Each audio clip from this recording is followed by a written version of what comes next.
activities happen. Now, when it is Supta, that is why we are in human form. The moment Kundalini gets released, we attain a divine form. That's what happens to great yogis. Now, when we see darshan, some kind of awakening happens and the Kundalini rises to where? To the Anahata chakra.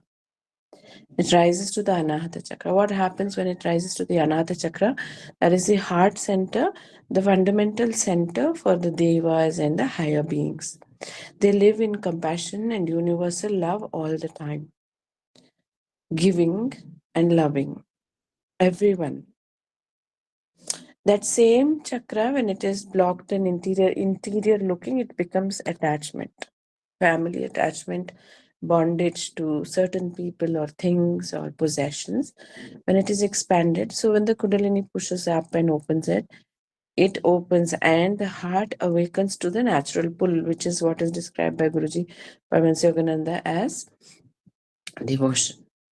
So Arjuna has seen the darshana, he's seen the form of the Lord. So what has happened? He is awakened. So his natural pull has started, and that is why now Bhakti Yoga. Karma Yoga is karma, jnana, dhyana, and everything is to do with the lower centers. So we're still struggling. So we're struggling with the Muladhara, Swadhisthana, and the Manipura. In the Dhyana Yoga, you reach that state to control the Manipura. But in Bhakti, you are awakening the Anahata. So it is a higher path. It's a very high path. So let us look at Bhakti. And again, Bhakti should not be confused with simple singing or chanting. Bhakti is essentially a kind of a magnetism that happens in the heart center. So when a person's Bhakti awakens, then he attains Samadhi naturally. He becomes a Devta Manush. So Bhagwan explains what is a Bhakti state here. It's a beautiful chapter also. But we all can try to practice Bhakti by weeping for the Lord, crying, singing his name, chanting for Lord. So this is trying to practice, and definitely Lord hears that. So let us see how Lord teaches Arjuna Bhakti Yoga. So that was an introduction of what is Bhakti Yoga. So I hope everyone has understood that clearly. Now we'll start. Arjuna asks here. Arjuna Vacha Evam Satatayuktaye Bhaktastvam Paryupasate Echapyaksharam Avyaktam Tesham Ke Yoga Vittama. Arjuna asks. Vacha, he spoke. The question fundamentally is, he is asking what some people worship you. You here is in context with Lord Krishna in Lord Krishna's form. The typical form of Lord Krishna we know is the bluish form, bluish skinned color, with holding his basuri, or in Abhaya Mudra, or in the form of Vishnu, or whatever. That is Krishna's form, understood to be Krishna's form. So Lord, he is saying, Evam, like this, Satata Yuktaya, though people become very united with you, those people, bhaktas, who are your bhaktas? Tvam Paryupasate, always worshipping you, united and worshipping you. So get the context, united and worshipping you. Not worshipping you once in a while here and there. Worshipping you in union. Mind is united. Ye cha api aksharam avyaktam tesham ke yoga vittam. Yoga with tamaha. So Yogavit is one who is knows yoga. Tamaha perfected. So one who is perfected. According to you, is it better to worship Aksharam, which is imperishable, Avyaktam, which is non-manifest God, formless God, or just taking your form attached to you mentally united to you and doing? So the question is very clear here. Mental union is important. Okay, so Lord responds here. Shri Bhagavan Vacha Maya Vishamano Ye Mam Nityayukta Upasate Shraddhaya Parayopeta Te Me Yukta Tamo Mataha. Very clearly, Lord responds what he likes. He says, Lord says, Mai aveshya manaha. When your mind is totally engrossed in me, aveshya is like totally taken over, encompassed, taken over by me. Ye mam nitya yukta upasate. Those people, nitya yukta, united in this way internally, upasate, who worship shraddhaya, with deep faith, paraya, they are the best. Upetaha, they are endowed with the best kind of bhakti. They, me, yukta tamaha, they unite with me, mataha. And this is what I consider. They are united with me. So Lord responds, when your mind is engrossed in Krishna completely, always thinking of him, reminding yourself of him more, at a higher state, there is no difference between you and Krishna, completely union. So they are always in devotion and they are the highest. So this is a state of very great bhaktas like Tulsidas, Kabirdas, Meera, and things like that. So however, Lord also goes on to say, yes, I like to be worshipped personally. So Parmas Yogananda writes about this. Why is this so? So he says, Lord has created this universe and he has put you and me, all of us into it. All are his parts only. And the reason why this game is happening is he wants to feel the lover and the loved feeling. Because love is the most beautiful sensation. And at a higher level, it is union. So that feeling, even God wants it. And that is why this entire drama. Interesting, huh? So in that drama, if we say, no, I don't want a form, I want only you without all this drama, which is avyaktam, anirdeshyam, meaning the formless Lord, then what's the point of this drama? That's where bhakti comes in. Bhakti gives that natural pull towards your beloved. So that's why Lord wants bhakti. Okay, so that otherwise, what is the point? You just unite with him in his unmanifest, formless form. There's no need of creation at all. What's the need of all this give and take, drama, and all that? Yes? So just the same thing applies to each one of us. We go through life being loved by our parents. Then, as our parents get older, we get older. We look for a partner who can love us, and we can give. So by giving and taking love, we become complete.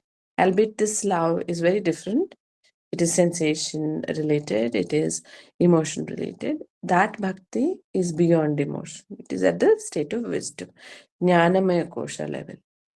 Our love is manomaya kosha level. So there are two different things, but however, it plays out in the similar fashion. Okay, then Lord continues, ye tvaksharamanirtesham avyaktam paryupasate sarvatra gamachintyancha kutasthamachalam dhruvam sanniyamyendriyamagramam sarvatra samabhuddhaya te prapnuvanti mameva sarvabhutahite rataah.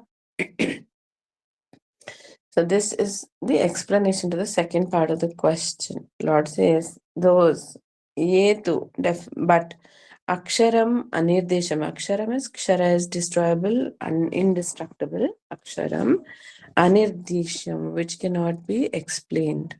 निर्देश नहीं दे सकते उसको, describe नहीं कर सकते. Avyaktam, one which is not vyakta, which is not manifest. Paryupasate, those who worship. Paryupasate, who worship the unmanifest, unseen God. Sarvatra gama achintyam. He cannot be thought of in any form. Sarvatra gam. He is existing everywhere. Meaning he's existing in everything. Now Lord gives us that caveat. What is that? He says, Chakutastham achalam dhruvam. He is established in that unchanging form. Achalam, he doesn't move and he's eternal. So how do you worship this form? Formless form, he says, Sanniyamya. Indriya Gramam. First is sense control. Learn to practice sense control, meaning you should be a renunciate. Very simple. Sarvatra Samabuddhaya, loving everyone. You cannot do anything wrong, any harm to any being. Sarvatra Samabuddhaya. So, because when you are worshipping God, existing everywhere, then God is existing in a dog, in a cow, in a cat, in a goat, in a pig. You should be able to love everything. Sarvatra Samabhutaya. Te prapnuvanti mameva. They will also come to me only. So here Bhagavan Krishna is in that Brahma form. He is complete Purna Purushottama. They also come to me. Sarva Bhuta Hite Rataha. Because I love them, because they are loving all the beings. So you see, if you want to worship an unmanifest form, then the explanation is very beautiful here. It's undebatable. Bhagavan Gurudev Paramahansa Yogananda explains this very beautifully, and in an enlightened explanation, he says, you and I cannot really worship an unmanifest form. Why? Because our senses can worship only that it has seen. If not seen, that which is in its memory. So, unknowing to man, we will worship some light or some empty space. So, empty space is also Brahma, creation. Because all the Panchabhutas, water, fire, air, light, and then earth itself and space, ether, is God's creation. So if we say Lord is empty space, even that is God's creation, you see. So Brahma is Achintyam. You can't really conceive of him. He's beyond space. He's beyond empty space. Then what will you worship him as? He's indefinable. You can't use a name also for him then. You can't call him anything. So then, how will you worship him? So Krishna says, in that case, you will have to worship him as one who is existing in everything. So every plant, every river, every tree is him. And you become a renunciate, because that is the only way you can get that love for everything. Otherwise, you are limited to your family, to your wife, your child. How will you get that love? Look at the logic. It's so perfect. And then you can worship me in that form, which is the entire creation is my form. Then Lord explains, he gives a caveat. He says, Kleshodikatarastesham avyakta sakta chetasam avyakta hi gatir dukkam dehavat phiravapyate. So this is very interesting. Klesha, trials and tribulations. Adhikataraha, tremendously it will come, or it is very difficult. Tesham, for those who avyakta asakta chetasam, who want to worship a formless God, who are interested, asakta chetasa, in their consciousness to try to think of a formless God. Avyakta hi gatir dukkam. If you hold on to the path, man will end up making mistakes. He will get confused as to what is religion. Gatir dukkam. Ultimately, your religion or your thought process of worshipping that Lord without a form will cause too much of anguish within you. Dehavadbirav apyate. Because you have a deha, right? You have a body. When you have a body, you have sense organs and you have thought processes. Everything is my manifestation. So everything has to be limited to the thought process. How can you transcend your thought and worship me? That means you have to be united with me. That's only when you go beyond your manomaya kosha into your jnana and anandamaya kosha. That's a very high state, like a Jesus or a Krishna. So like that, you're worshipping me. So like when Jesus goes down on his knees and says, "Oh Father," he is actually talking to the Avyakta. Because he is beyond the manomaya kosha, you see. He doesn't have emotions. He doesn't have any interests of any family attachments. But for you and me, who have only thoughts, who have only memories, who have only spoken words, how can you worship an unmanifest form? So what will happen? You will get klesha adhikataraha. You'll get confused. Your dogmas will change. You will start purporting something else as truth, and you will end up destroying everything. So it's a very dangerous path to take. Being a very lowly being, which is a human. So, according to the Gita, as well as all the scriptures in Sanatana, we have so many higher beings above us, right? It is logical to think like that because even if we look around, there are so many insects, so many types of animals and mammals and reptiles. And it would be stupid to believe that we are the only highest and God stopped all kind of beings after we were created. No, He didn't. He continued to create even more manifestations. Perhaps He's even creating right now.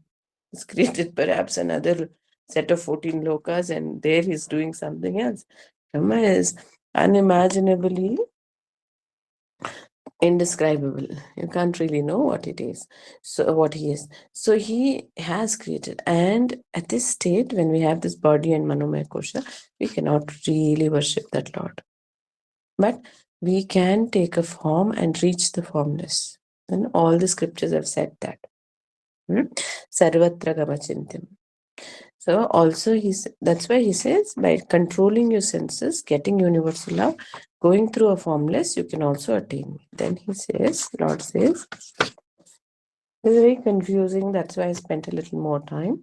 Ye tu sarvani karmani mai sanyasya matparaha ananyenaiva yogena mam dhyayanta upasate तेषामहं समुद्धर्ता मृत्युसंसारसागरात् भवामि न चिरात् Partha मय्यावेशितचेतसाम्. So Lord here says,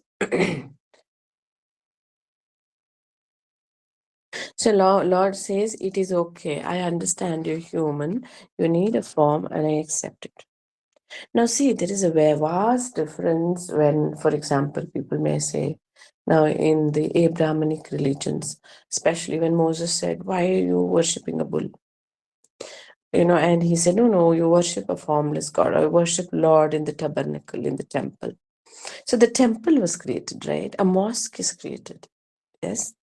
And even why is the place of worship there? Even if there's a formless God, that mosque itself becomes holy. There are writings which become holy. Yes. Or when they were worshipping, not the Canaanites, the Jews were worshipping in the desert. For those of you who know the Old Testament, these are typical questions which will come. So, what will happen? Why did Moses say that? Don't worship? Because they did not know how to worship. They'll foolishly create anything and start drinking, and people just need one reason to drink and eat meat. That's all. They just need one reason. These are two very wrong things which have been written in all scriptures in Sanatana. It's an eternal religion. So these two are very addictive, drinking and eating meat. So they would it's called a Hellenistic culture. And then they would enjoy. So that is what all of us want to do. Enjoy. So that niyamya, that sattvikata, that silence and that calmness is what brings God, which makes us rise beyond manomaya kosha. So that is why he said, stop all this nonsense, because they were generally throwing things and butchering calves and having fun. They were not worshiping. That is not worshiping God. So for a undisciplined mass of tribals, what would you teach? You can't give them mantras. They can't even chant the Sanskrit. Sanskrit cannot be pronounced by a tongue which has not risen beyond the manomaya kosha. Some amount of jnana should be there. So we can't teach them. So great prophets like Moses, Prophet Muhammad taught them like that. But they knew the truth. They knew the truth. That is why there is a Kaaba, which is a Shivling. And that is why they still have the temple. temples for the Jews to worship. Okay. So we'll go to that later. I'm sure there'll be some questions at the end. So now Lord says, Ye tu sarvani karmani, but those who sarvani, all the actions, my sanyasya, by dedicating it to me, mat paraha, regarding me as the supreme goal, ananye neva yogena, with complete ananyata, yogena, mam dhyayanta, they worship me, upasate, meditating on me, they worship me, tesham aham, for them I, samudharta, I become the Uddharakarta. Complete Samudharta. Complete Uddhar. Uddhar means, redeemer. Mrityu Samsara Sagara. So he calls his own world ocean of suffering and death. Mrityu and Samsara. Samsara is basically the constantly moving wheels. Complete movement. There are various descriptions. We're not going to the specific this one. So basically, birth and death. So birth and death, we kind of get so crushed between birth and death after thousands and thousands of years that it seems the soul cries out helplessly to Brahma, saying, "I thought it's going to be fun and enjoyment, but look here, I'm not finding anything fun anymore. Can you please remove me?" And that is your soul's cry. All our souls' cries. It is not only the soul's cries who are right here. Every time we get bedridden, we get sick, we get jara, old age, marana, mrityu is around the corner. We cry out. The ego cries then, but the soul is crying throughout. Soul doesn't like one bit in this samsara, chakki pisna, stuck in this. But the soul, not many people can understand the soul. It's very massive being. So I will remove them from this ocean of birth and death, constantly moving death and birth. So Lord is saying, worship me in form. It's absolutely okay. I love it. I love to be loved. And I will love you in return.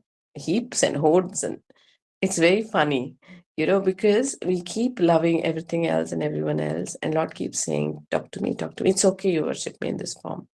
Jesus also said the same thing. Take me, I am the Alpha and the Omega. You worship me, I will redeem you. It's fine to worship the form of the Lord. John's Gospel says the same thing. So it's absolutely okay to love God in a form. So then Lord says, I will remove you. So when we die and go, He'll be standing there. Nobody will come with us. And we worship Him throughout. He'll be smiling. He says, hi, you come, let's go. So it's going to be like that. And we may ask, like, how is Lord going to meet 1 million people a day? He can take 1 billion forms. What is it for Him? So He wants to be loved. We want to be loved. And what's better than the Lord? Now Lord's going to explain this bhakti. He says, Maye vamana adhastva, mayi buddhim niveshaya, nivasishyasi mayeva, atha urdhvam na samshayaha.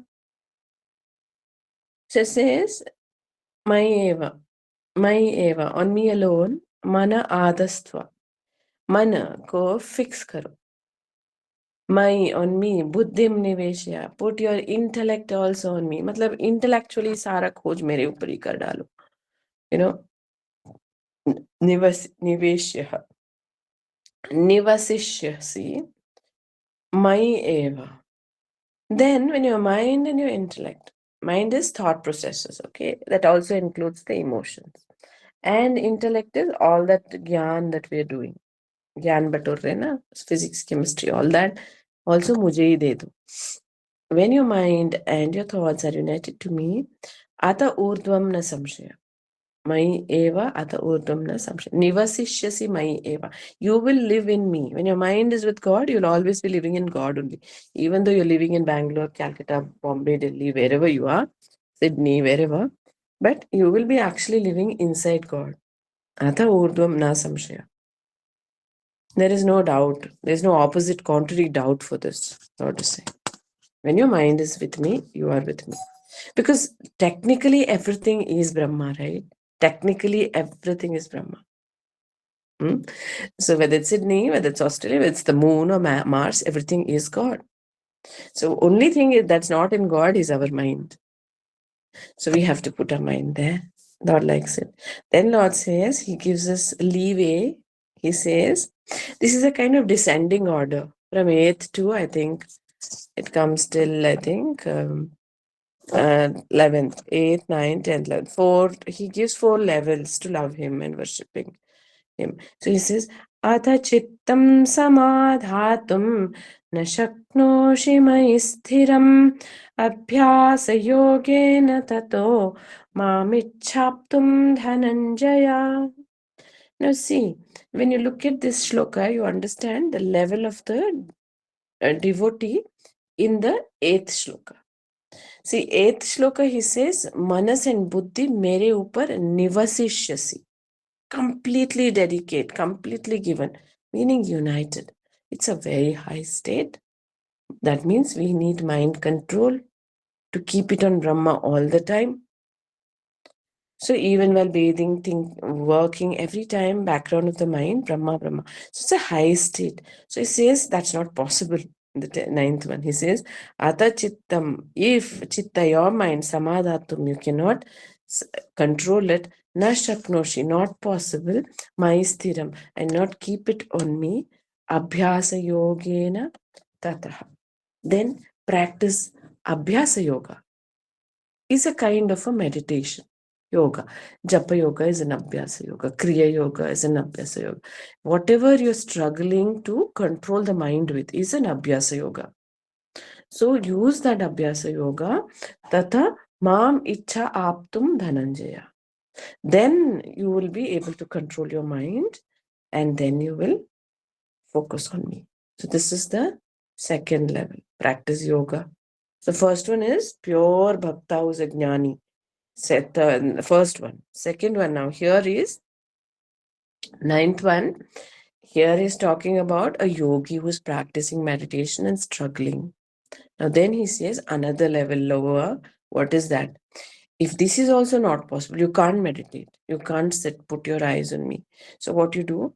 He says, Abhyase apya samarthosi matkarma paramo bhava madhartamapi karmani kurvan siddhim avapsyasi.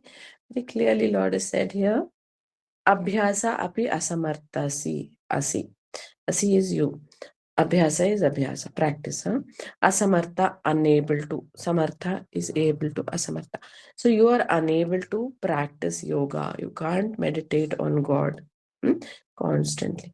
Asamartha. What do you do? Mat karma parama bhavaha.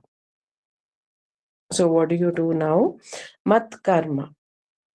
So mat is for me. Karma paramaha. Devoted to me as the supreme, you do your work. Meaning, supreme work towards God. Supreme work towards God. See, meaning, all the activities that you do, cooking, cleaning, worship, everything, surrender it to Brahma every moment. Narayaneti Samarpayami. Learning, anything, Narayan. Whole day start with Narayaneti Samarpayami, end the day with Narayaneti Samarpayami. That's it. So then every activity that you're doing is for me only. It becomes the parama activity. It gets endowed with divinity. Madartam apikarmani kurvan siddhim avapsyasi. Madarta, you can also do works to me which are purely engaged towards me. Like you can chant, you can meditate, you can, in between all your other activities also. Madartam api karmani. Only to attain me also, pure activities also you can do. Siddhim avapsisi. You will get perfection even in that. So Lord has come down from pure union, which is a nirvikalpa state, where the yogi or the bhakta is totally united with Brahma, come what may. It's a Jesus Christ state almost, the 8th one, or a very high Buddha state. The second one is 9th. He says practice yoga. Sit once in a while or all the time. Be a sannyasi or as much as possible. Practice abhyasa yoga.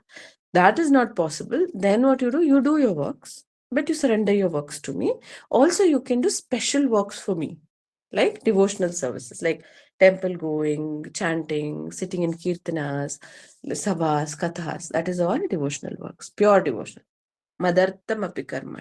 Kurvan siddhim. By doing like this. And normal works, you give it to me. Now, Lord gives us another leeway. Look at this. Huh? He says, Athaidapi ashaktosi kartum madhyogamashritah sarva karma phalatyagam tata kuruyatatmavan. Lord says, wait, if etat api ashakta asi, by you, this is also not possible. What? Doing devotional service for me or remembering me throughout work. You're doing office work, you're doing coding, you can't remember Krishna. I forgot to remember Krishna. It's very difficult.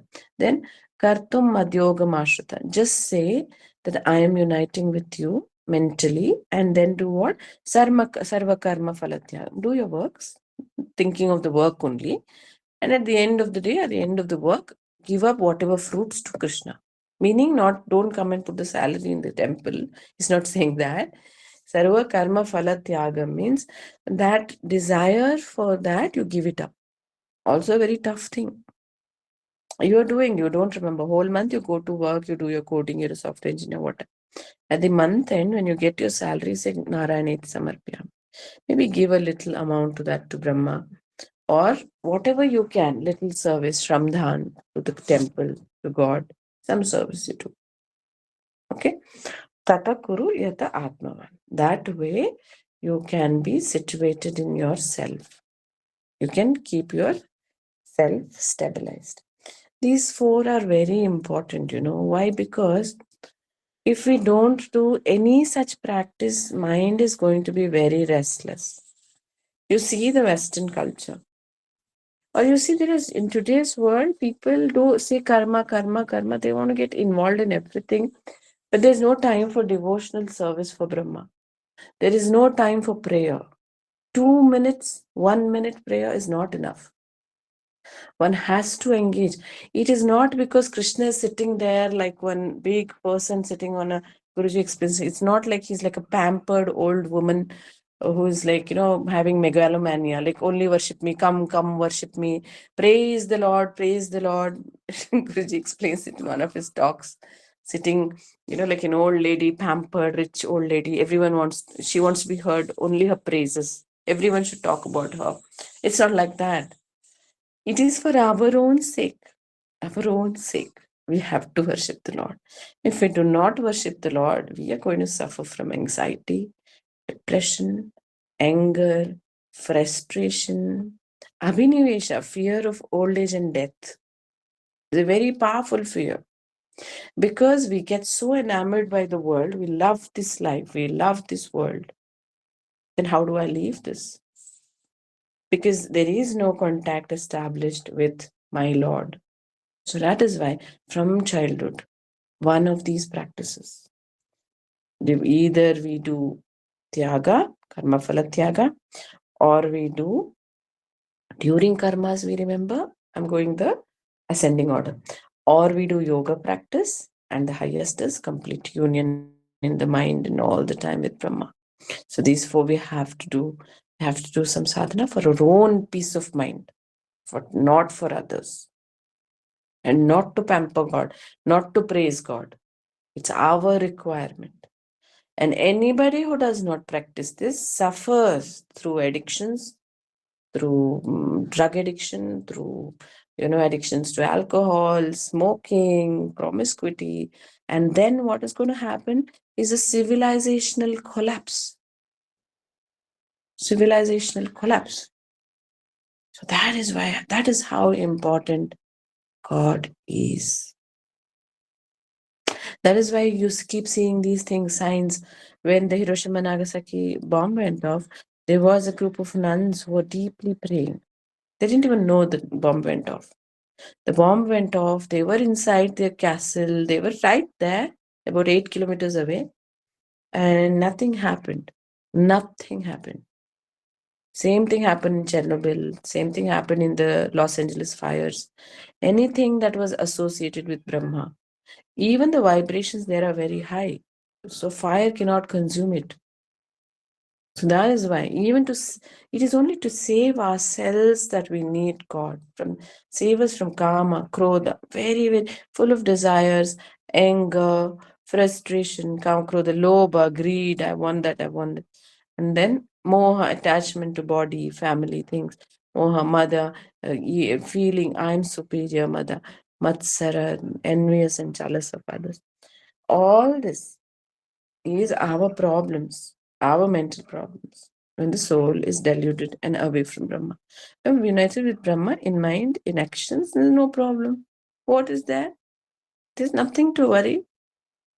He takes care of everything. You want money, it comes to you. You want success, it comes to you. You don't want anything, it still comes to you.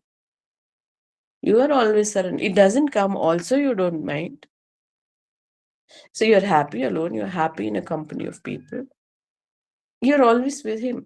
It's a beautiful state, and one has to experience it to be able to practice it. And it comes with the Guru's grace. Definitely Guru's grace or by practice. Now, Lord then closes this. He says, Shreyo hi jnanam abhyasat jnanat jnanam vishishyate jnanat karma phalat tyaga tyaga shantiranantaram. Again, he qualifies all this by saying why we have to do this. Because there's Ananta Shanti. Ultimately, this is where peace goes. This is where peace goes to Brahma. It is give and take. So, Lord says, Shreya, better, he, Jnanam Abhyasat, better than sitting and reading and reading and reading. Jnanam Abhyasat, Jnanat, my cat devotee is moving around. Lord, sorry about that. So, Shreyo hi jnanam abhyasat jnanat dhyanam vishishyate. Instead of constantly theoretically filling ourselves with scriptural knowledge and debating about scriptures, is better dhyanam vishishyate. Be in silence and meditate. It's vishesha. It's more better. Then Lord says, dhyanat karma phalatyaga. But for man, dhyana is difficult. Instead of making the mind run here and there, helter skelter, not actually focusing on Brahma. So that is basics of dhyana, lower levels of dhyana. Dhyanat karma phalatyaga. Karma phalatyaga. It's better that you work in the world and renounce your desires. That's better. Karma phalatyaga.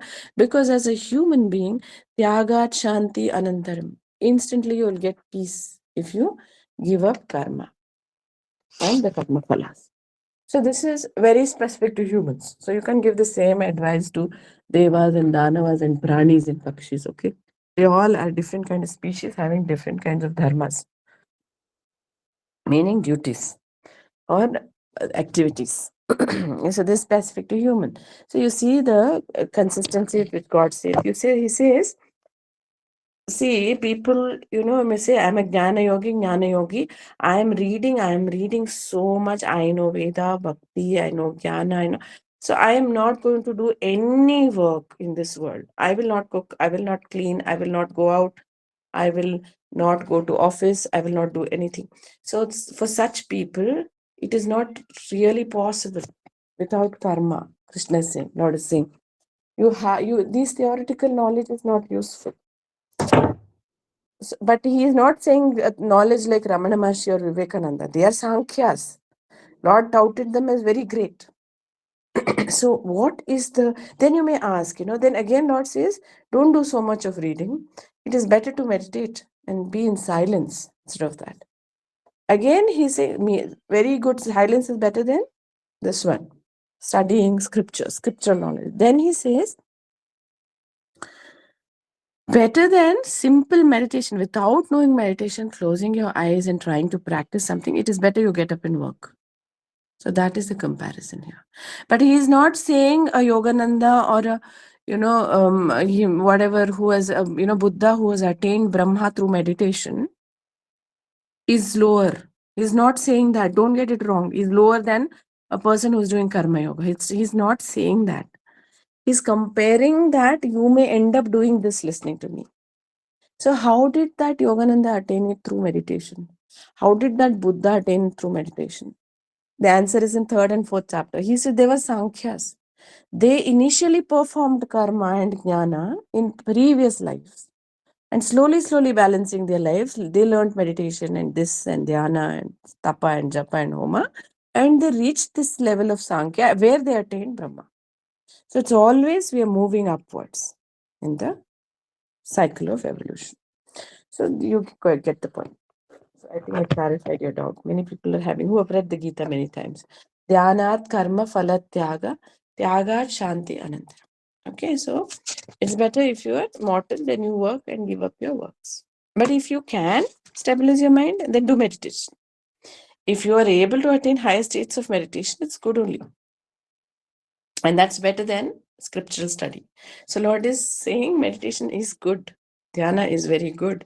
That is because it's instant union. Now from 13th to 20th is very simple shlokas. Now this is very simple, very difficult to practice. If we can even get one statement of the shloka right, then what's going to happen? We are going to be samudharta from this mrityu samsara sagara. Okay, so let us see. Here Lord describes the qualities of a bhakta. How does a bhakta look? Now many of us may feel, oh, okay, now, oh, bhakti, oh, it's going to be easy. So now I'm going to practice this every day. So let's see what is the state of a bhakta. So Bhagavan removes all our doubts. What does he say? He says, Adveshta sarvabhutanam, no dvesha to any beings. You don't hate anything or anybody. Maitra karuna evacha, universal friendliness with every insect, every toad, every dog and cat, every male, every female, every race. Karuna, compassion, flows through. Evacha. Nirmamo nirahankaraha samadukha sukhakshami. There is no mamakara. There is no feeling. This is my family. This is my this is my house, my children, nothing. Nirmama. There's nothing my. Nirahankara. There is no ahankar. There is no feeling that ahamkar is also a kind of mamakar only. It's awakening awareness of the ego that this is me and this is my life and this is what I've achieved and this is what is my money and all the ahankar. Samadhukka sukhakshami. He is in dukkha and sukha, he's silent. He's sama. It doesn't affect him at all. He's suffering in his body, he doesn't get flustered. He's suffering in his mind, he doesn't get flustered. Shami forgives everything and everyone, including anybody who puts a bomb. So it's like that. You remember the story of Thomas Aquinas, Paramahansa Yogananda mentions this. It's very beautiful. And Thomas Aquinas is a very great saint, and 12th century, I guess. So they were in those times when they used to execute a person, they used to execute them in open public. So this person had brutally murdered. He ravaged a little child, girl child, and murdered her. So he was being executed in the town square. And Thomas Aquinas, the great father, he was in his kamra and on his, whatever, his house. And his servant was standing behind and he was looking out. So she asked him that, Lord, look, such a heinous crime that a person is committed. And what does your lordship think about this? So Thomas Aquinas says, so humbly he says, but for the grace of God, there goes me. But for the grace of God, there goes me. This is mentioned by Guruji. It's very beautiful, isn't it? So there is no ahankar. We don't know why we are so lucky or so good or so happy. There's nothing. It's all God's grace. It's all God's grace. So Kshami, forgive. Even that, evil person, the Lord forgave. Paramahansa Yogananda was called to the jury in one of the American courts. They have a jury, right? So he was asked to speak that time. That time he said this. We don't have any right to execute any being. That's the truth. We don't have right to take life. Right to life is given by Brahma, God Himself. So prana is divinity itself. So every lamb out there, every goat, every chicken out there deserves to live. We have no right to kill them. They are in their evolutionary cycle to become a human. Who are we to cut them off in 6 months? And they want to live for 8 years. If they naturally go, a fox eats them, it's okay. But we have no right. Same way, we can't execute humans. Very evil perpetrators, yes, we can. But the Paramahansa Yogananda said in the jury, that we can just put them in perhaps solitary confinement or maximum in prisons, but we have no right to execute. So Kshama is something very important for God because He Himself is so forgiving. He forgives everyone. The Lord says, Santushta satatam yogi yatatma dhrida nishchaya mayyarpita mano buddhi yo mad bhakta same priya. Santushta, content, satatam yogi, all the time trying to be united in Brahma, in the mind, yatatma, controlling the Atma, Drida Nishchaya. His firm resolve is to Brahma. My Arpita Mana Buddhi, his mind and Buddhi is totally surrendered. Arpan ho gaya hai to me. Arpita Mano Buddhi. Yo Mad Bhakta Same Priya. He is called a Bhakta and I love him. This is the only place Lord says I love, love, love. So many times he'll keep saying now, see, because Lord loves the Bhakta. Then Lord says, Yasmanno dvijate loko, lokanno dvijate chayaha, harsha marsha bhaya udvega, mukto yasacha me priyaha. So, yasmat, by whom na udvejita lokaha. He who does not disturb the world. So this is a very important part to be loved by God. You cannot disturb anybody, disturbed by the world. This is fundamental moral values also. Every person is actually born with these basic moral principles. So Lord says, Yasmat na udvejita loka, lokat na udvejita chayaha. And the loka will also not disturb him. Harsha, amarsha, pleasure and pain, amarsha, pain. Bhaya, fear, udvega, anxiety. Mukta, he is free. Yaha, saha, jame priyaha. These people are dear to me. These people are dear to me. Anapeksha shuchirdaksha udasino gatafyataha sarvarambha parityagi yo mad bhakta same priyaha. Anapeksha, apeksha nahi rakne wale, not having any desire from this world. Anapeksha, shuchi is pure, daksha is very intelligent and skilled. So that's why Paramahansa Yogananda says in Autobiography of Yogi, Bhakti is not stupid. God, the lover of God, is very brilliant. He has jnana. He has tremendous expertise. He's very skilled. He takes up any job, he does it very perfectly. Look at Arjuna. He was the most skilled. And he's the most devoted to Krishna amongst the Pandavas. He can do anything. He could wield the weapons. He could take the spear. He could drive. He was a very good charioteer. He was a very good kusti guy, meaning even martial arts. He could do anything. Why? Daksha, he's skilled. But because you remember, he says that Sri Madurjitavi evava Tattadeva Gachatvam Mama Tejomsha Sambhavam. So anything which is having Shri or success or skill or intelligence has united with me in some form. So a bhakta is completely united. So very skillful. See the logic. Shuchi Daksha. Udasina. He doesn't care about anything worldly much. Gatavyataha. All the worldly irritations and anxieties, he's not bothered about it. Untroubled. Sarva Aramba Parityagi. He doesn't have any huge ambitions. I want to earn 40 crores. I want to live in a mansion this large. Nothing like that. Aramba parityagi. Okay, but doesn't say that loka sangrahameva pi third chapter. Remember, what you do for the world as a service, Lord is saying that is not wrong. Think sarva aramba, this personal selfish undertakings for me. That is sarvaramba parityag. So don't get confused that, oh, when I become a bhakta, I will leave everything.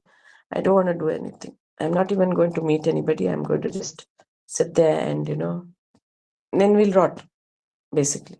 So bhakta is active in serving everyone. So Sarvaramba does not mean goalless life. Sarvaramba means God is the goal, but all activities are subservient. Sarvaramba parityage sa madbhakta samepriya. He is my bhakta, I love him. Yo na hrishyati na tveshti, na shochati na kankshati, shubha shubha parityagi, bhakti manya same priyaha. Yeah, who? Na hrishyati, not excited. Na dveshti, doesn't get extreme anger. Na shochati, does not cry constantly. Na akankshati, not expecting too many things. Looking for that, this, iske baad ye, I will do that, I will do that. After this, I will get that. No. Shubha, Ashubha, Parityagi. So but by this description, you can see the calmness in the Bhakta, right? Calm he is. Shubha, Ashubha, Parityagi. So whatever is good or bad, he is detached from it. Tyaga is Bhakti Man Me Same Priya. He is the person who is having bhakti. The Lord is made it very clear. It's a very high state, typical state of you. When you hear all this, the person who appears in front of you is Sri Ramakrishna Paramahansa or Sri Ravi Shankar, or you can see a beautiful smiling face of Shirdi Sai Baba. These are bhaktas. They're united bhaktas, very high bhaktas. Anywhere, even very high gurus of ISKCON or any yogic path you see, their faces are brimming with joy of God. That is a bhakta. But we can also start the journey somewhere. And when we move towards Him, these things will fall off. Then Lord says, Samashatrau cha mitre cha tatha manapamanayoh shitoshna sukha dukkeshu samasanga vivarchidaha tulya nindastu tirmauni santushto yena kenachita aniketa stiramati bhaktiman me priyo naraha. Sama shatro cha mitre cha. Shatru and mitra, enemy and friend equal. Tata mana apamana. Somebody scolded you, put you down, pulled you down, shouted at you, that's okay. Mana, and somebody gave you so much praises, that's also okay. You don't have to respond. Everything is God's, it's coming and going to God. Shita, Ushna, Sukha, Dukkha, cold, warmth, happiness, sadness. Sama Sangha Vivarjita. You're balanced in everything. You don't have any attachment to anything or anybody. Sangha Vivarjita. Then Tulya Ninda Stutir Mauni is silent when somebody is shouting at him. Ninda and Atma Samstuti. Stuti is to worship him, praise him. He is very silent. Tulya for him it's equal. Tulya. Balance. He's silent in both the cases. Santushta yena kenachit. He's happy, content in whatever is there. Kenachit. Aniketaha. Aniketa is basically a person who doesn't involve himself in external activities. Aniketa, or you can also say attached to his household things, activities in the house, basically wife, children, and things like that, or my house, like that. So this is a very high state again. Santushta Sattam Mauni. Mauni Santushta Yena Kenachita Aniketa Stiramatihi. Mind is very fixed in God. Bhakti Man me. He is a bhakta. He is having bhakti for me. Priyo Naraha. I love him. So Lord says so beautifully everything, right? But then Lord completes this chapter by saying, Etu dharmyamritamidam yathoktam pariyopasate shraddhadhana matparama bhaktastetiva me priyaha ativa me priyaha. So beautiful, right? Priyaha. Priyaha. So this is very beautiful. Lord says, Yetu, whoever definitely dharmam amritam idam. This dharma which I have just spoken to you, very small, short. It's very beautiful and nectar like. Idam yata uktam, whatever I have spoken to you, declared to you. Pariyupasate, with devotion if you follow. Shraddhadhanaha, with faith, filled faith. Matparamaha, keeping me as the goal, single goal. Bhakta te ativa me priya. He is my bhakta and I love him deeply. Ativa. Exceedingly. Oh, so beautiful. No, Lord is actually saying, I really love somebody. Ativa me priya. Too much I love him. Lord wants us to be so kind, compassionate, detached from this feelings, unnecessarily running behind this Maya all the time, getting anxiety, depression, stress, tension, accumulating crores and leaving it in the bank and dying. What's the point? So that accumulate the bhakti and love for God and die in His company. So that's what Lord wants us to live like that. He lives like that. He's created billions of beings and things. He is living beyond everything. One world gets destroyed, he's not sitting and crying. My world, my world. So like that, he wants us also because we're children to become like him. Then only we can. So tatvaya kalpate, he says, no? If you have these kind of qualities only, you can even imagine or visualize going into immortality. Otherwise, you'll go into immortality and imagine there you'll sit with Brahma, you're formless with Brahma, you're lying down, but you are sending Brahma invitations. Look what you're doing, that is my earth, you're hurting that earth. This war is happening, that person is getting destroyed, is still attached. Why do you come here at all? Go back, enjoy yourself there. So like that.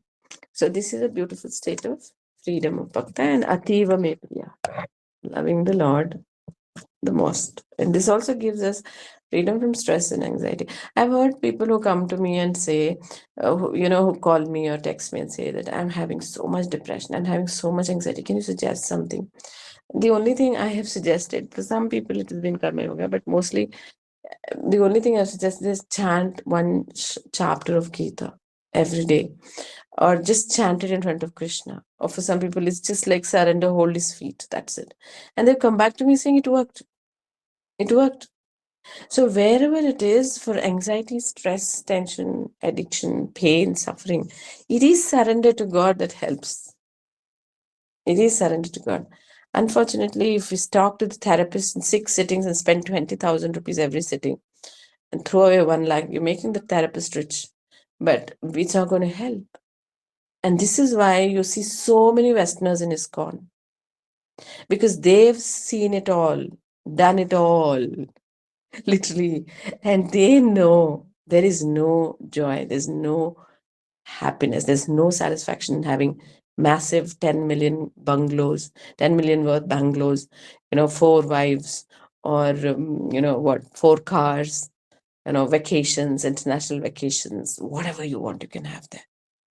That's why those souls go there. They want to enjoy. And they realize that is not enjoyment. I am anxious. I'm depressed. My hands are shivering. I've got lakhs in my bank, crores in my bank. I've done everything. I've done service also. But I lack it. So I say, I drop everything. I go to Vrindavan. I will sit and just chant Hare Ram, Hare Krishna, Krishna Krishna, Hare Hare. See, thousands in Vrindavan. North, so many Russians, so many Americans, more than 3 million, I believe. I was just seeing a video. People are trickling in left, right, center. Huge rich people. They keep everything there and give their business to somebody else. Come here. They're so peaceful. After they sing and dance for about 1 or 2 years, there's no way they're going to go back. Food is there. Everything's taken care of there. They're so surrendered. And of course, they're going to be taken care of. going to be. There's this very beautiful video which is doing a round of a Russian police, not police, I think army officer, senior police army of something like a colonel or a major general, or like a major general kind of thing, or a brigadier maybe, I don't know. He says that when he came to ISKCON, he was so depressed, he was so unhappy, very, very unhappy, full of suffering. His mother was suffering from cancer, so many things. And he just came just to see, and he just stayed. And today he gives discourses in pure Hindi and Sanskrit after 10, 15 years. He never went back, of course. He met his resigned from the army, but he says that he's so peaceful. He's so peaceful. And even when his mother passed away, he saw Krishna. She saw Krishna, because Lord Krishna not only helps us, but he helps even those close, near, and dear ones are taken care of by the Lord. He knows our needs, right? It would be very ruthless of the Lord, if he didn't said, okay, come to me, but I'll not take care of your family. He takes care of the family. Completely takes care of your children, your spouse, your parents, everyone's taken care of. Like Paramahansa Yogananda says, if you promise me and sincerely practice Kriya Yoga, I will take care of 7 generations of your life. 7 generations of your ancestors and 7 generations of your future. And that's not a joke. And I have seen this happening. My daughter is protected everywhere. Everywhere. She passes her exams without studies. I say, that's not fair. But it happens. It's easy sailing for a bhakta's child and children and grandchildren and parents and grandparents. 7 So this is mentioned by Narada Muni in Bhakti Sutras. He says, Modanti pitaro nrityanti devata sanata che eva bhavati. He says, Narada says, when you come to Brahma to Guru or to Krishna, and you take your Diksha and you become surrendered to him, your ancestors, thousands of ancestors, they can see us from Bhurloka. They don't want you to go and give them rice and pinda. They are enjoying, they're clapping and screaming in joy. Look, one Rishi has arisen in the family, and we are going to get redeemed. Modanti putaro, nrityanti devata. Devatas get happy. Look, humans always take the Danava state. They are enjoying and, wanting to mess up their lives and become Hellenistic or Rakshasi Pravriti. We have got one more brood of angels. We're going to get another angel. We're going to get another angel. We're going to be happy. We're going to be dancing. Nrityanti dev sanata cha eva bhavati.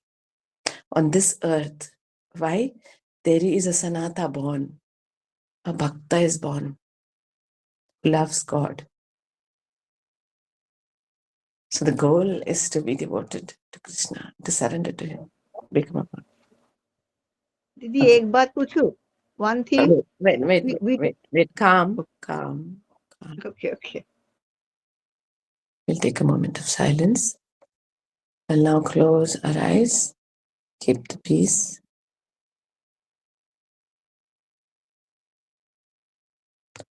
We'll bow down at the feet of Lord Krishna, asking him to make us his bhakta. Give us freedom. Give freedom to all our ancestors. For he has the capability. One should give freedom to all our loved ones. 7 generations of future, 7 generations of past.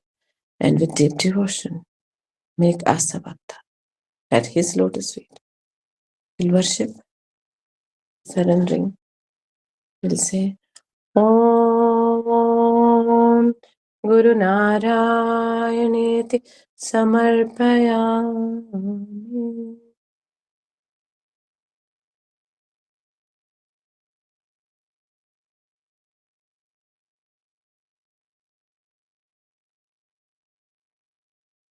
Thank you so much for everyone for joining. I now request, before we do the question answer, I request Gauriji to chant this chapter. Whoever can stay back, try to recollect the meanings, try to atmasat karo usko, nididhyasana. Listening, if you can also chant along, that will be wonderful. Feel the vibrations, the resonance happening inside every cell of the body when you chant along. And I request Gauridi to chant. Is she there? Is she there? Gauridi has come. Yeah. Yes, sir. Yes, we just do this. Yes.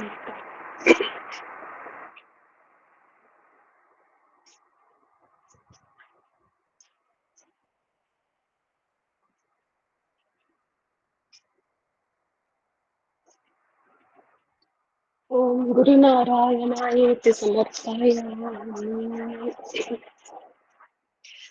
ॐ श्रीपरमात्मने नमः अर्जुन उवाच एवं सततयुक्ताये भक्ताः स्वां पर्युपासते ये चाप्यक्षरमव्यक्तं तेषां के योगवित्तमाः श्रीभगवानुवाच मय्यावेश्य मनो ये मां नित्ययुक्ता उपासते श्रद्धया परयोपेतास्ते मे युक्ततमा मताः ये त्वक्षरमनिर्देश्यम् अव्यक्तं पर्युपासते सर्वत्र गमचिन्त्यं च कूटस्थमचलं ध्रुवं सन्नियम्येन्द्रियग्रामं सर्वत्र समबुद्धयः ते प्राप्नुवन्ति मामेव सर्वभूतहिते रताः क्लेशोऽधिकतरस्तेषाम् अव्यक्तासक्तचेतसाम् अव्यक्ता हि गतिर्दुःखं देहवद्भिरवाप्यते ये तु सर्वाणि कर्माणि मयि सन्न्यस्य मत्पराः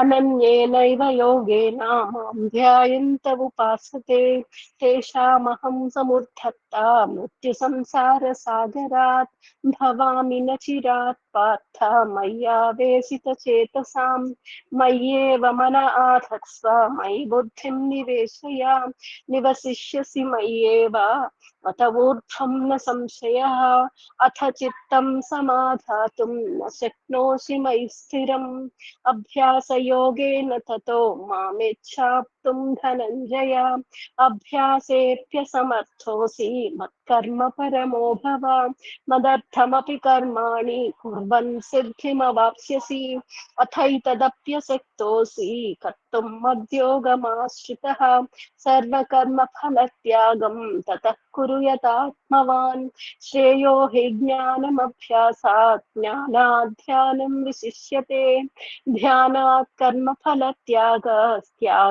शान्तिरनन्तरम् अद्वेष्टा सर्वभूतानां मैत्रः करुण एव च निर्ममो निरहङ्कारः समदुःखसुखक्षमी सन्तुष्टः सततं योगी यथात्मा दृढनिश्चयः मय्यर्पितमनो बुद्धिर्यो मद्भक्तः स मे प्रियः यस्मान्नो द्विजते लोको लोकान्नो द्विजते च यः हर्षामर्षभयोद्वेगैर्मुक्तो यः स च मे प्रियः अनपेक्षः शुचिर्दक्ष उदासीनो गतव्यथः सर्वारम्भपरित्यागी यो मद्भक्तः स मे प्रियः यो न हृष्यति न द्वेष्टि न शोचति न काङ्क्षति शुभाशुभपरित्यागी भक्तिमान्यः स मे प्रियः समशत्रौ च मित्रे च तथा मानापमानयोः शीतोष्णसुखदुःखेषु समः सङ्गविवर्जितः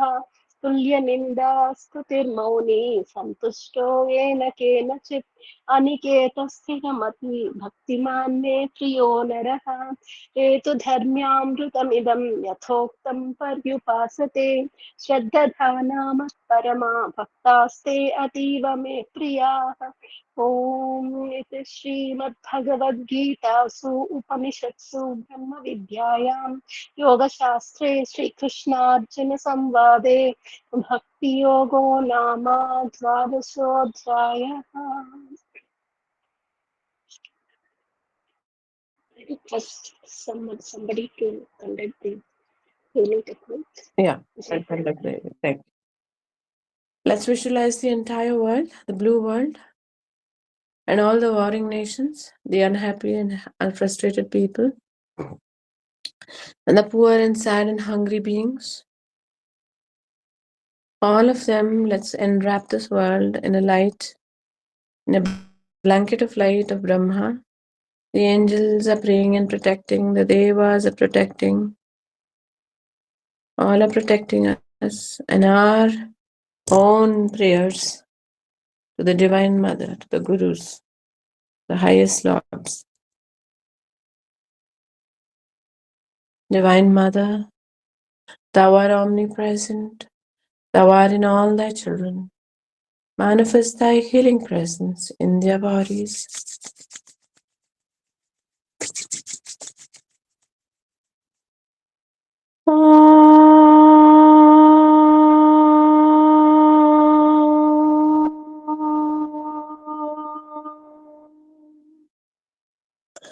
Mother Divine, Thou art omnipresent, Thou art in all Thy children. Manifest Thy healing presence in their minds.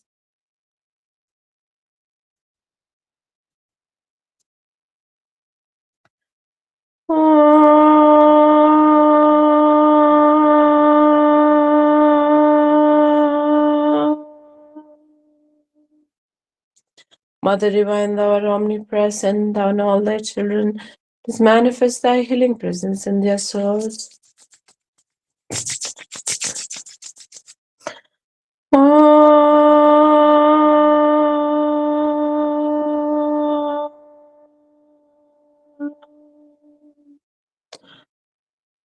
Let's send vibrations, chant Om for the world, peace, brotherhood, and harmony. Om.